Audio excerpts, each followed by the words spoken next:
Hello everyone, আমি ঋতুজা।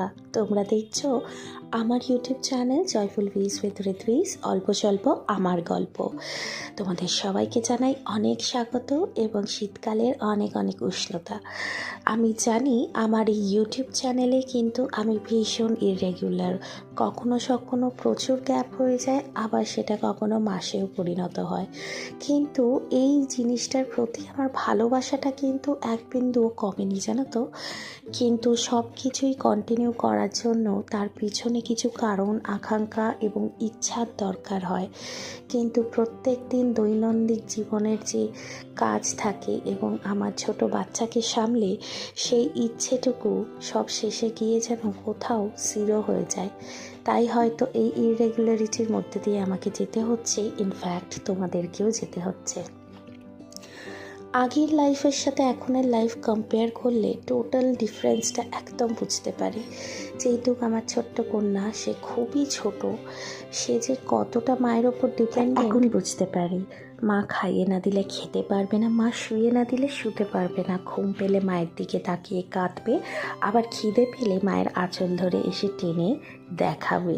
কিন্তু সে জানে তার মা আছে, তাকে সব কিছু করে দেবে, বা তার কমফর্ট জোনটা একমাত্র মাই পূরণ করতে পারবে। আগের জীবনের সাথে এখনের জীবনটা কম্পেয়ার করলে অনেক কিছু বদলাব দেখতে পাই। কিন্তু বিশ্বাস করো, আমি আমার জীবনটাকে যতটা আগে ভালোবাসতাম তার চেয়ে দ্বিগুণ এখন ভালোবাসি। হতে পারে আমি একজন ওয়ার্কিং মাদার ছিলাম, ছিলাম না।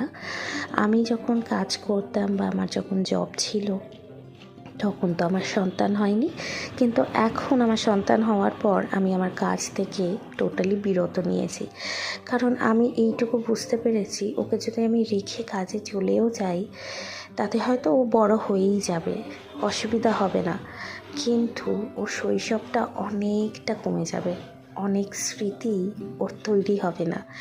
তাই আমার মনে হয়েছে যে আমার মেয়ের সাথে এই মুহূর্তে ওর এই ফেজটাতে আমার থাকাটা খুব জরুরি। তাই আমার জীবনে এই ডিসিশনে আমি নিয়েছি যে যতক্ষণ না ও নিজে বুঝতে শিখবে, আমি ওকে রেখে কোথাও যাব না। আর তোমাদেরকে কথা দিলাম, আমিও এবার থেকে চেষ্টা করব তোমাদের সাথে ডেইলি ব্লগ শেয়ার করার। তাহলে প্রথম ভিডিওতেই যখন মধুর ভিডিও দেখালাম, তাই মধুমুখেই তোমাদেরকে জানাচ্ছি আজকের জন্য টাটা। দেখা হবে খুব শীঘ্রই ছোট্ট একটা মিনি ব্লগে।